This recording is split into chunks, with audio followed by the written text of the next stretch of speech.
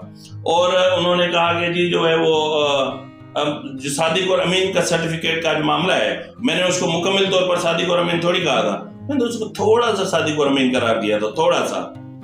Hanif Abbasi case کی بات کر رہے ہیں، اور ظاہر ہے کہ اب یہ اسٹوری الیکٹرانک میڈیا پر چل چکی ہے، تو اس پر میں زیادہ بات نہیں کروں گا۔ بات میں صرف اتنی کروں گا کہ عمران خان پروجیکٹ کا ایک اور کردار خود بخود کھل کر سامنے آ گیا ہے۔ اب یہ کیوں کھل کر سامنے آیا ہے، اور واٹس ایپ کی ہیکنگ کا جو ڈرامہ ہے وہ کیوں کیا جا رہا ہے؟ کیا ان کے واٹس ایپ سے کوئی بڑی چیزیں لیک ہو چکی ہیں؟